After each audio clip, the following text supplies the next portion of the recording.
Every argument started the counter on my partner's Instagram stories. It was a reminder of that absurd rule we'd invented at the beginning. 3 days without talking meant a definitive breakup. For a decade, he made it his weapon of choice. When he canceled our 67th date to get married in a civil ceremony and instead accompanied his lifelong friend who had just gotten divorced and then uploaded their marriage certificate to social media.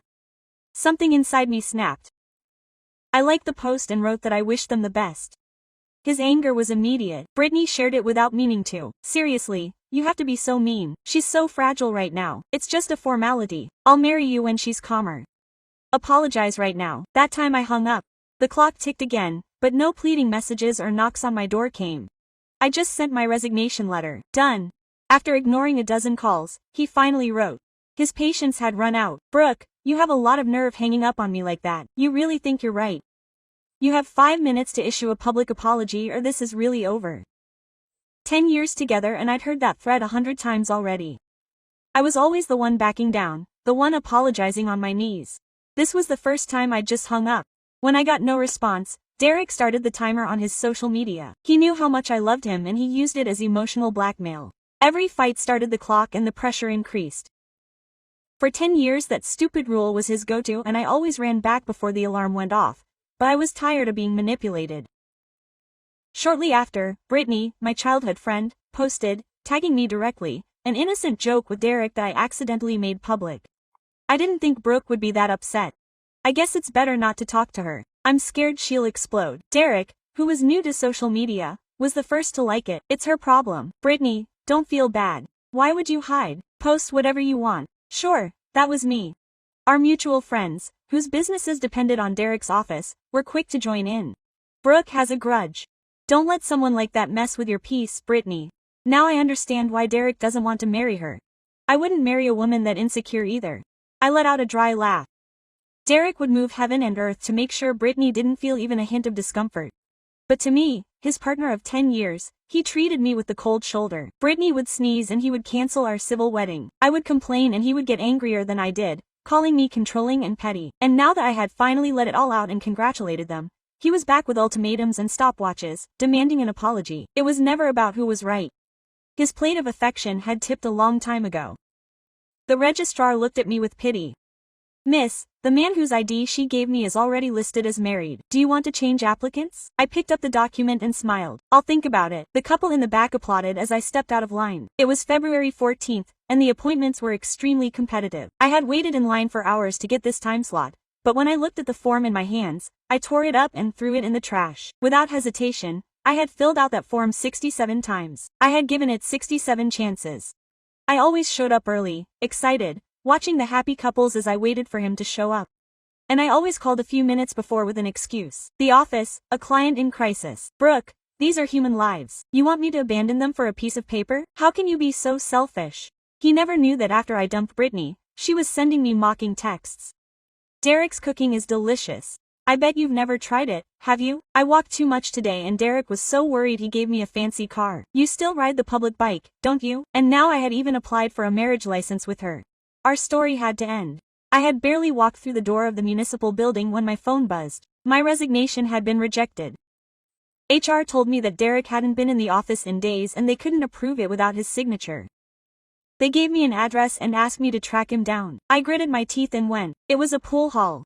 Brittany had posted that she wanted to learn and Derek, the workaholic, had been missing for several days to give her private lessons.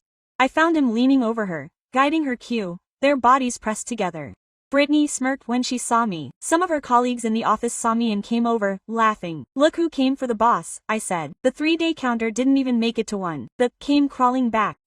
Our boss has her well trained. With one word she kneels down. Come on, pay the bet. I frowned. I'd heard their taunts 1,000 times before, but this time I didn't react. Don't pretend, Brooke. We all know you're Derek's #1 fan.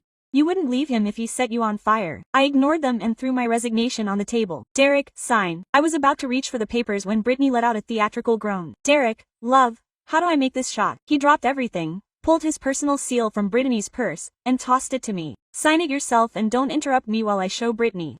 Derek was paranoid about his privacy. He'd never let me touch his safe. He guarded his phone like it held nuclear secrets and never let his official seal out of his sight. But now he'd given it to her. He was so focused on his date that he didn't think I could forge his signature on any document. I pocketed the already stamped resignation, feeling an icy hollow in my chest. I turned to leave, but Derek stopped me. Brittany's been busy these days. Can you handle her files? She threw a mountain of folders at me. I'd lost count of how many times she'd pinned Brittany's work on me. She took the credit and I took the mistakes. If I refused, she'd accuse me of not loving him or the firm of failing him. She'd say that if I didn't do it, he'd have to do it and I'd have to, worried sick about his health. That day every time. All my sacrifices had only earned her scorn and more orders. But now she was a former employee. The firm's problems were no longer mine. I didn't say anything. My response was cut off by another plaintive whimper from Brittany. Derek, calm down. If Brooke doesn't want to, I will. You just got divorced. You're not up to working, he replied with a tenderness he'd never shown me. Go get some rest, don't worry about a thing. Then he looked at me coldly. You've already bothered her enough with your little act on social media. I'm giving you a chance to make it up to her and you refuse. If you keep this up, you won't be back in 3 days even if you beg. I laughed bitterly. When my mother died suddenly and I broke down in grief several times, all she said was, get a grip and be on time. The firm needs you. Quote, but Brittany, who had been divorced for 2 years, could still use, I don't feel well, as an eternal excuse. That's fine by me. I said it and left. Derek's mouth dropped open. So did his coworkers. Seriously, he's leaving. Brittany let out a laugh. Oh, Brooke, if you don't want to work, just say so. No need to make a big deal out of it. That relaxed Derek. His voice softened. Okay, Brooke, I know I've neglected you. Be a good girl and finish what happened with Brittany and we'll get our license in 3 days. I promise. Another empty promise, but I wasn't hungry for them anymore. I didn't answer. I just walked out. His coworkers went back to their poisons. Look at her pretending to be dignified. He'll come crawling back tomorrow. You'll see. A mischievous thought crossed my mind. I wanted to see them lose the bet. I smirked. Perfect. Wait and see. As soon as the resignation was official, I went straight to my best friend's firm. In the legal world, clients follow the lawyer, not the firm. My friend was almost on her knees with excitement at having an award-winning lawyer on her team. She offered me 10 times my old salary and a villa. I was finally out of that crappy apartment. Many clients were surprised that a renowned lawyer was living in such a poor place. I always justified it by saying that I wasn't materialistic. The truth is that I had been collecting an intern's salary for years to help Derek's firm grow. At first he was grateful, then he took it for granted. When the heating broke one winter and I asked him for help, he called me a self-serving spendthrift, but he would buy Brittany mansions without batting an eyelid. Even Brittany's dog had a heated doghouse. On moving day, I ran into Derek and Brittany on the street. They were with his parents, the 4 of them laughing as they headed to a family dinner at a fancy restaurant. I was shocked. I remembered the first time I went to Derek's house. I had brought expensive gifts, but his parents had served me a plate of cold leftovers. When I shamefully suggested going out to dinner, they dismissed me as a freeloader and a spendthrift who only wanted their money. Here's the text rewritten in Spanish with the same emotional tone, intensity, and nearly identical length. I counted the characters so there was no direct plagiarism or significant variations in length at his son's house. In the end, I prepared food for the entire family, and after serving a full feast, Derek's mother slammed her chopsticks on the table and said that my dishes were too salty. Only construction workers who work their asses off eat this heavy. Samafo, exactly what you would expect from someone with your roots. The gifts I had lovingly brought ended up in the hands of the building's cleaning ladies. The contrast left me feeling like a circus clown. Derek's parents were filling Brittany's plate with unbridled enthusiasm. Brittany and our Derek make a perfect couple, her mother said, her eyes shining. If they hadn't cheated on you with that guy, they would have been together for years by now. I think it's time. They belong together. Her father added his 2 cents. Yes, Brittany had brought Derek several big clients the moment she set foot in the firm. Her future was limitless, unlike that useless Brooke who only knows how to cook and scrub. Hearing that made my whole body shake with fury. I had been the one who had gotten those clients. Derek had simply awarded them to Brittany. The money I brought in kept the entire firm practically afloat, but he never gave me any credit. On the contrary, he always belittled me by saying that I only closed cases because of the structure his office offered me. Now, in the face of his parents' slander, he didn't even open his mouth to defend me. He just let out a tired sigh. Well, we've been together for a long time. It's comfortable. My heart sank. To him, I was just a comfortable routine. His mother wasn't happy about it. Derek, I tell you again, that Brooke is bad luck. Look how her parents died so young. Marrying her will only bring misfortune. Derek didn't answer, but I was already crying silently. My parents had died donating blood to save their loved ones. After a serious car accident, Derek's parents were in critical condition. My parents, who shared the same blood type, donated without a second thought. It wasn't enough. Derek was devastated. My parents, knowing how much I loved him, secretly donated more blood, far more than their bodies could handle. Derek's parents were saved, mine weren't. At first, his family felt indebted. They swore to take care of me, to compensate me for my entire life. No compensation ever came. Instead, I became the bad luck they were talking about. I couldn't listen any longer. I turned to leave, but Brittany caught me. "Look who's here," she exclaimed in mock surprise. Brooke, Derek, and his parents all turned their heads. Derek instinctively let go of Brittany's hand when he saw me. "Brooke, what are you doing here?" Brittany feigned innocence. "Derek, Brooke loves you so much. He shows up wherever you are. He must have put a beeper on you." Then, in a honeyed voice, she added, "Oh, Brooke, don't take this the wrong way. Derek and I have only been friends since we were kids. His parents are like my parents. We have family dinners like this all the time. If it makes you uncomfortable, I'm leaving right now." "Why would you leave?" Derek replied, taking her hand again and looking at me with contempt. "Brooke, the firm is overwhelmed with work. What are you doing here harassing me? Have you lost your mind? You love playing the victim. Go back to the office right now and file a report with our to have you disciplined. You lose your day's pay and your month's attendance bonus." Her parents joined in the lynching. "Derek, why do you continue to put up with such a leech? Fire her already. You're too soft. How do you expect a valued employee like Brittany to feel appreciated?"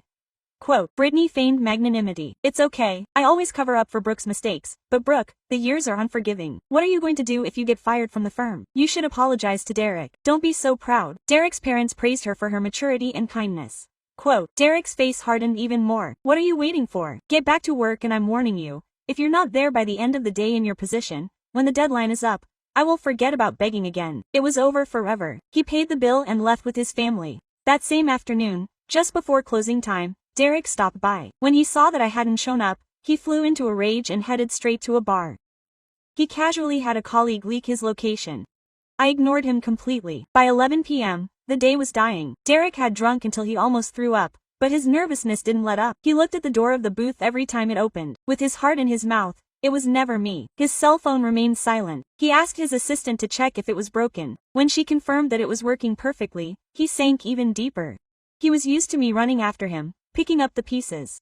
This was new and it was driving him crazy. He looked at the screen. It was the photo of our first kiss, a spontaneous snapshot that he himself had taken. Took it in a burst of happiness. A barely perceptible smile appeared on his lips. Finally he couldn't take it anymore and he wrote to me, "Brooke, don't say I didn't warn you. There are only a few minutes left until the 3 days are up." There was no answer. He frowned. The festive atmosphere in the booth cooled under his icy aura. Suddenly, the door opened. Everyone's heads turned. A colleague entered, panting and smiling. "There she is, Mr. Miller. She's downstairs. She's all dolled up, spectacular. You have to come down and see her." Quote, Derek's face relaxed instantly. He leaned back on the couch with a cocky grin. "Go tell her she's late. It's 001.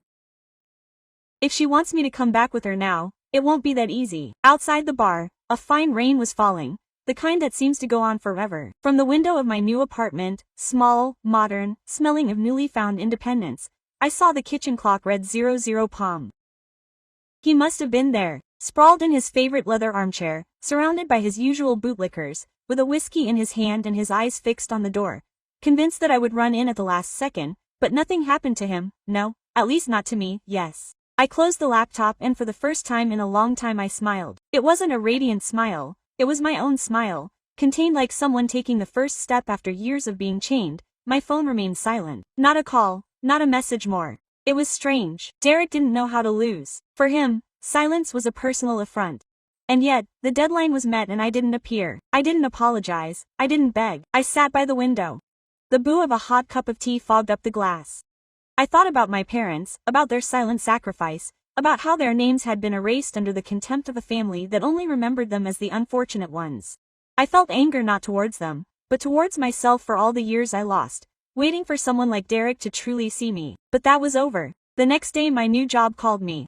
Valentina, in a tense but excited voice, asked me to accompany her to an important meeting. She didn't explain much, just that she needed me there. I put on a crisp black blazer and high-waisted trousers. I applied makeup like I hadn't done in ages. I looked at myself in the mirror. My straight, dark hair fell neatly over my shoulders like a statement of control. I was no longer the dead-eyed woman everyone had expected to see crawling back. When we reached the skyscraper in the financial district, I saw the marble plaque at the entrance. It was the headquarters of a firm allied to Derek's, one of those strategic companies with which I shared its biggest clients. Valentina fell silent in the elevator. She only gave me a knowing look and a slight nod. She trusted me more than I trusted myself. Then, as I entered the conference room, several heads turned. I recognized a few faces. A former colleague's eyes widened in disbelief. The CEO, an older man with silver hair, a neat beard, and a dark suit, stood up to greet me. Valentina spoke with a broad smile. As the new partner of this firm, I am pleased to introduce the lawyer who will lead this alliance. Brooke. There was absolute silence. Someone cleared their throat in the background. I stepped forward calmly. The director shook my hand respectfully. My voice didn't waver for a second when I spoke. Thank you for trusting me. I'm here to ensure that this collaboration is not only profitable, but fair for all parties. Among those present was Vile, one of Derek's firm's biggest client recruiters. His face went from surprise to bewilderment. Someone whispered my name. I saw an assistant nervously check his phone. I understood. Derek still didn't know that his world had just been shaken. Not because I had attacked him, but because this time I had simply walked away and taken with me the only thing that really mattered to him, the foundation of his little empire. Early the next morning the emails started arriving, not to me, of course, but to Derek. In his office on the 28th floor, where until yesterday he had thought himself untouchable, the notifications exploded like little grenades. The same partners who had previously flattered him began asking uncomfortable questions because some important clients, those who held the entire structure of the firm together, were asking to change their lead attorney. Several didn't even wait for any explanation. They hired another firm, mine. I didn't seek them out, they came on their own, and Derek never understood that. To him, people were pawns that he placed wherever he wanted. I had always been his trump card, loyal, efficient, brilliant, but always in his shadow. He never imagined that I could stand out without his protection that morning. As he tried to stem the bleeding of 1,900 clients, Brittany entered his office with 3 heavy folders, a radiant smile, and a $10 coffee in her hand.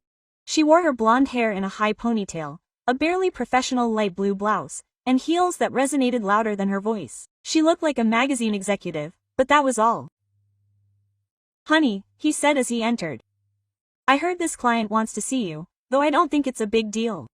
Do you want me to take care of it?" Quote. Derek didn't even look up. His jaw was set and his brow deeply furrowed. "What client?" "A guy named Gonzalez." "I don't know." I could tell he was angry, maybe because I didn't answer his email in time. "Gonzalez. Carlos Gonzalez," he repeated in an icy voice. "That client bills $500,000 a quarter, Brittany. And you didn't answer his email?" Silence fell like lead. Brittany opened her mouth and nothing came out. For the first time I saw her without her fake honey mask. Fear flashed across her face. "I'll forward it right now," she stammered and walked out, almost tripping as she left. Derek stood up, threw his coffee in the wastebasket, and stuck his head out into the hallway. Maria called the assistant who had always looked down on me with a plastic smile. Quote, "I need a complete list of all the clients who have requested a change of proxy in the last few years. 48 hours. Right now, from my new office, the news reached me as distant but delightful murmurs.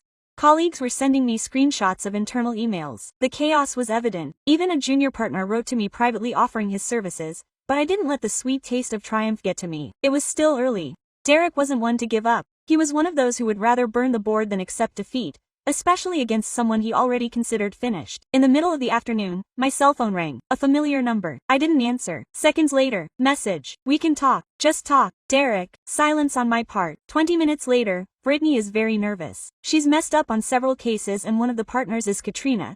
"You know how to calm these storms. You could come over for a few hours, I'll make it up to you." I took a deep breath. An old, sour anger rose in me. "Make it up to you." I ignored the message and blocked it. That night, while I was having dinner with Valentina, the message reached us. Notification. One of the largest private clinic chains in Derek's old portfolio had officially signed us to multi-year contracts, millions secured. Valentina clapped her hands like a child. I just poured myself more wine. "I don't understand how they didn't see this coming," I said, swirling my glass of space. I'd been in charge of those files since day one, only they were signing in his name. Valentina looked at me with a mixture of shared pride and fury. "Now everyone will know who was really working," she said. I smiled half-heartedly. "I don't care if they know anymore. I just want them to never forget." The next day, Brittany messed up again. She mixed up 2 delicate cases. A legal notice came accusing the firm of gross negligence. Derek screamed, pounded the table, fired 2 secretaries, but not her. He brought her pink roses that same afternoon. I hated those flowers. He knew that perfectly well, which is why he never gave them to me. The fall wasn't a crash, it was a trickle. First, a small wet spot on the ceiling, then the steady dripping, then the collapse. Derek was beginning to realize that his roof was rotting and there was no one willing to hold his bucket anymore. A quiet night is what I value most these days. Silence, order. But that calm never lasts when someone like Derek is determined to drag you down again. Almost 11. I went downstairs to get dinner and found an envelope with no return address sealed with black tape, abandoned by the mailboxes. The doorman said a man in a suit had left it less than an hour ago. I went upstairs, put on gloves, and carefully opened it. Inside, copies of internal documents, bank statements from the firm, printed emails, scanned signatures, and my name, my signature on dozens of contracts that I never authorized. I sat on the kitchen floor, papers scattered like playing cards. Some I vaguely recognized, others I had no idea, but they all linked my signature to questionable transactions, transfers unjustified, clients who were no longer there, amounts I never touched. They had used me as a shield. It didn't surprise me at all. Derek had access to my passwords years ago. I myself begged him many times to let me sign in person, but in emergencies he was quick to do it. I always thought he wouldn't dare to do that. I put everything away, scanned it calmly, and poured myself a glass. The wine tasted of metal. I felt a new rage, not the kind that burns, but the kind that settles cold and heavy. The rage of someone who has finally thrown off their chains and discovers that there are still marks on their skin. Valentina paled when she saw him. Brooke, this is very serious. If it comes out like this, you could end up being charged. There are operations that could be interpreted as money laundering. I let out a broken laugh. I always said he was using me. I didn't think he was being so literal. We looked at each other. We have to report it, she said. Not yet. If it leaks badly, I'll be seen as an accomplice. She took my hand. So, do it properly. Document everything. Gather evidence. Irrefutable, and when you're ready, hand it over. Not for revenge, for yourself, so that he doesn't haunt you anymore. I spent the following weeks reviewing my past inch by inch. Old emails, dates, witnesses, invoices. I remembered phrases from him. I already signed for you. Don't worry. Don't be inefficient. Trust me. How much damage can be done in a, I'll help you. In the end, I prepared a dossier of more than 150 pages, chronologies, screenshots, notes, informal statements. I signed it with only my initials, without hatred, only with resolution. I sent it by certified mail to the Ethics Committee of the Bar Association and to the Economic Crimes Unit. Without noise, without names on social networks, in silence, like everything I had done for years. 3 days later an auditor appeared at the office. No one knew who had called her. From a distance I saw her world begin to crumble, not with explosions, but with sheets of paper, stamps. And it was true. The news spread like wildfire. An official inspector entering Miller Associates doesn't go unnoticed in an environment of expensive suits and fake smiles where everyone pretends but no one keeps quiet. I didn't see him in person, but Laura, the only one who ever treated me like a person, sent me a photo by encrypted message. Derek in the boardroom, arms crossed, stone face. Behind him, a woman with short hair and rectangular glasses was reviewing my dossier. Today was not a good day for the boss, she wrote. Nor will the next few months, I replied. Valentina toasted silently. Not me, it wasn't time yet. The final rift didn't open in the courts or in the press. It opened at home. Brittany uploaded a story to her private profile. Shaky video. A few seconds. Her voice altered. Derek out of frame ordering her to be quiet. The door slammed and she disappeared quickly, but dozens of people had already seen it, including me. I didn't feel pleasure. Just a familiar sting. That coldness, that urgency to dominate. 2 days later, another passive-aggressive post. A photo of a ring inside its closed box and the phrase, "Not all that glitters is commitment." Silence afterward. That same afternoon, an anonymous link to a cloud file arrived in my work email. I downloaded it cautiously. Internal security video with no sound. Brittany and Derek arguing. She pushing papers, he grabbing her arm tightly, she pulling away. The HR director coming in, bewildered. Brittany crying. I saved the file. I still haven't shared it. The irony stung like salt in an open wound. Brittany, the untouchable, the favorite, was starting to break down exactly the same way I had years ago. Here's an ultra-detailed prompt, optimized and written specifically for Adriamina, which works very well with long, cinematic, and atmospheric prompts. It is designed to generate a single, powerful image in ultra-realistic 16:9 format that captures the emotional spirit of the entire text and functions as a cover or key scene in the story. Prompt for Dreamina, copy and paste as is. Ultra-realistic cinematic photograph 16:9 aspect ratio, 8K detail photoistic film shot on 35 mm Mater.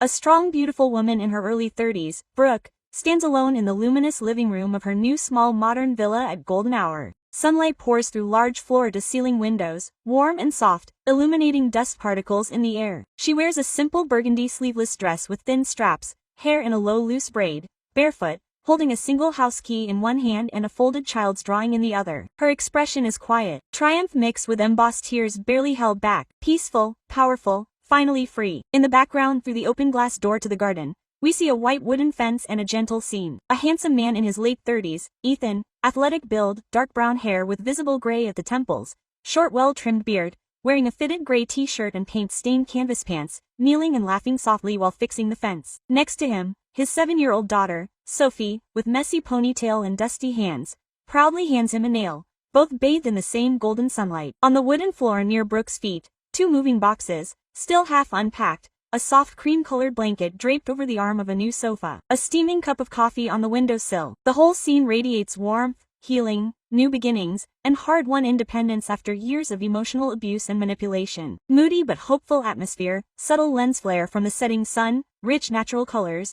deep shadows, hyper-real skin texture, emotional storytelling. In the style of Gregory Crutzen meets Alex Prager and Roger Deakins cinematography. Arctic Noe. B6Q2, Style Che 250.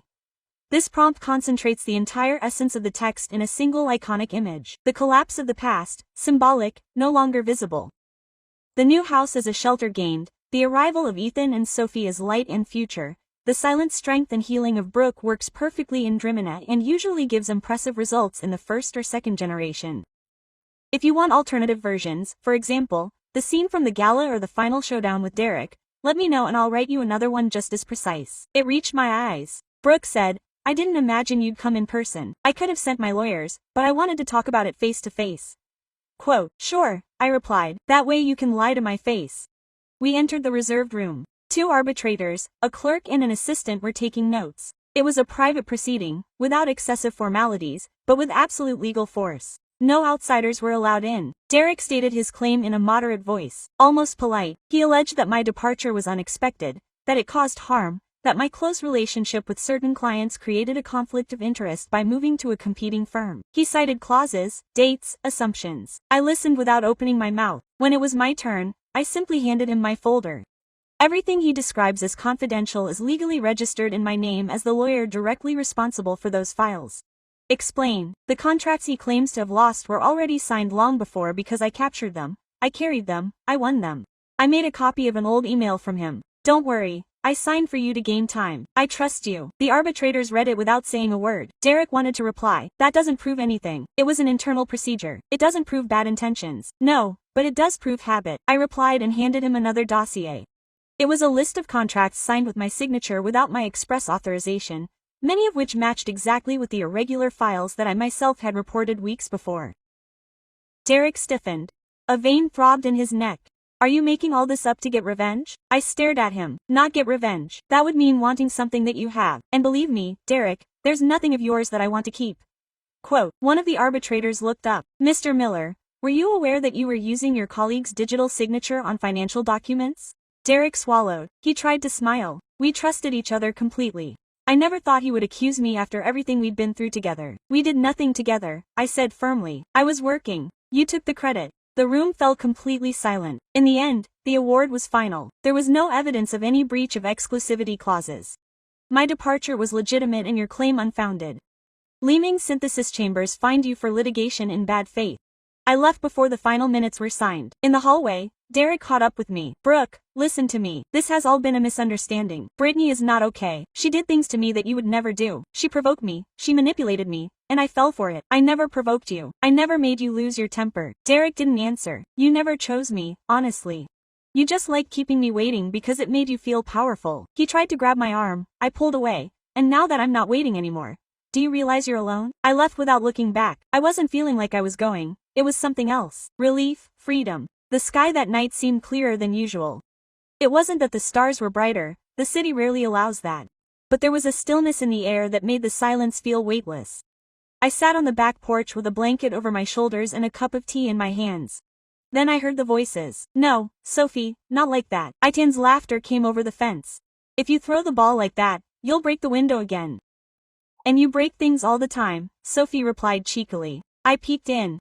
She was wearing unicorn pajamas and squeezing a blue rubber ball. Itan was wearing a tight black t-shirt, slightly worn jeans, and a genuine, unrehearsed smile. Any trouble with your little rebel? I asked from my side of the fence. Itan looked at me, raised an eyebrow, and smiled. Sophie says she'll only go to sleep if you come to dinner with us. I made lasagna, and I swear I'm not as bad a cook as I look. Was that an invitation or emotional extortion? Sophia waved from the garden. Come on. They let me add extra cheese today. I don't know why I hesitated. Maybe it was because it still felt strange that someone would invite me without expecting anything in return. Or because a wounded part of me still wondered if I deserved such simple things as an uncomplicated dinner. But I took a deep breath. Give me 15 minutes. Aitan's kitchen was warm with that messiness that comes with homes where people actually live. Crooked flower pots in the window, children's drawings held together with magnets, a hanging lamp that wavered as if it refused to turn off forever. Sophie set the table with mismatched plates and mismatched cutlery and assigned me the seat closest to the garlic bread. That's for the special guest, she announced very seriously. Well, I'm flattered. The lasagna was really good. We talked about nonsense, absurd movies, scandalous neighbors, culinary disasters. Aitan barely mentioned his deceased wife, but when he did, his voice was soft, without bitterness. I just remember, I listened in silence, with respect. There was something in the way he looked at Sophie that said more about him than any resume. After dinner, Sophie fell asleep on the couch hugging her pink stuffed animal.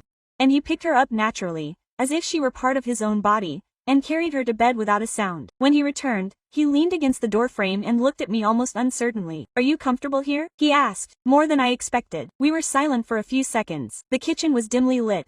The cup of tea was already cold between my fingers. His presence was calm, secure, unhurried. He took a step closer. Brooke said quietly, I don't want to pressure you. I just want you to know that this house feels different since you arrived. I looked at him instead. His brown eyes had small crinkles at the corners. He wasn't a perfect man, but he was genuine, and that was more than enough for me. He closed the distance a little more, not completely, just enough for me to notice. I looked down. I'm not ready. He nodded instantly, without reproach, without insisting. Okay, I didn't come to ask for anything. I just wanted you to know. We stood there, a breath away from something that didn't happen, and yet it was one of the most intimate moments I'd had in a long time.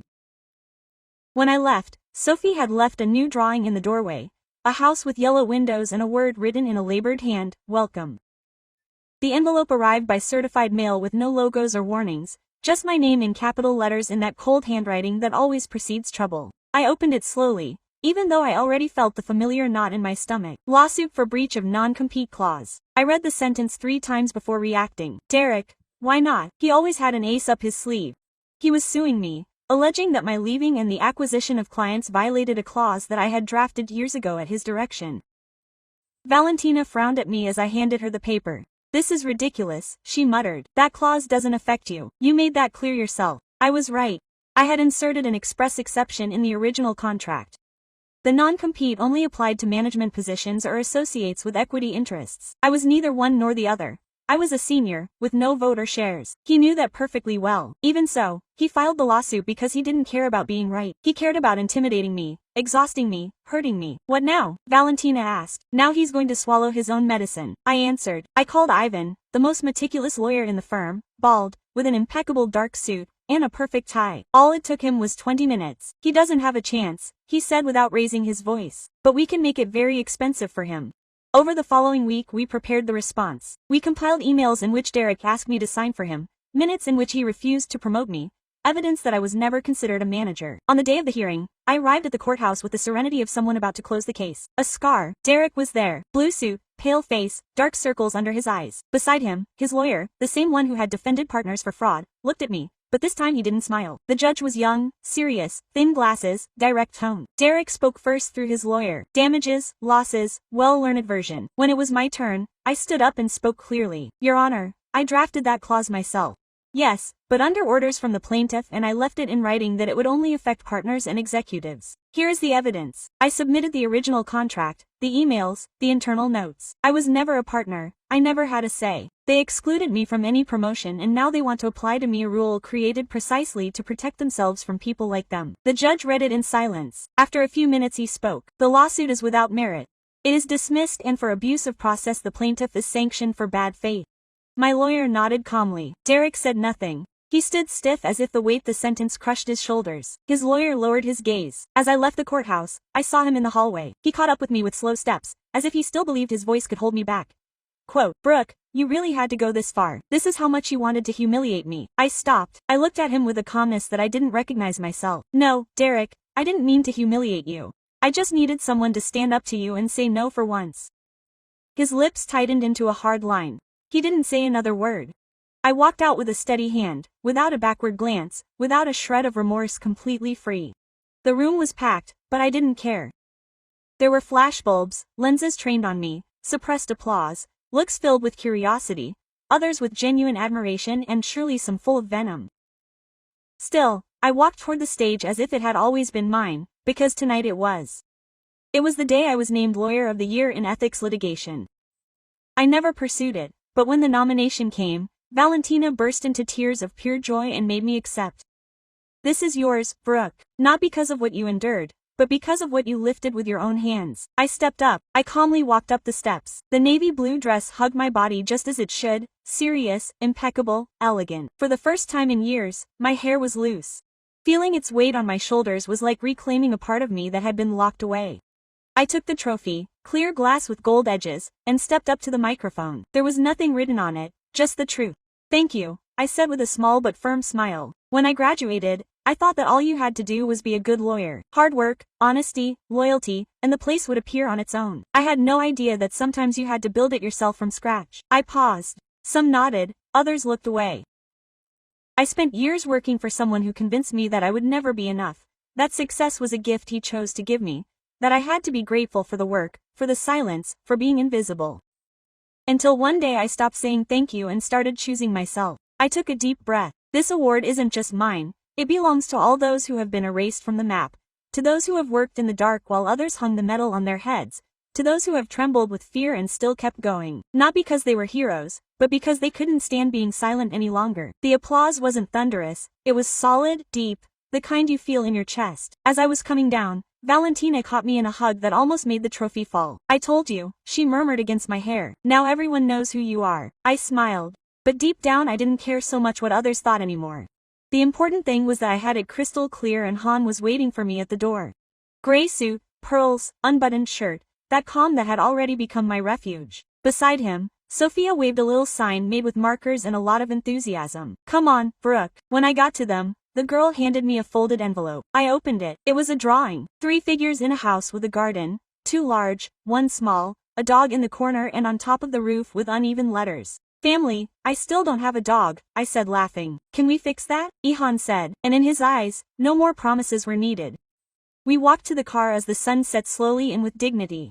We didn't kiss, we didn't run, there was no rush, we just walked together. For the first time in a long time I didn't have to chase anyone, or hide, or justify my existence. I was free and that was enough.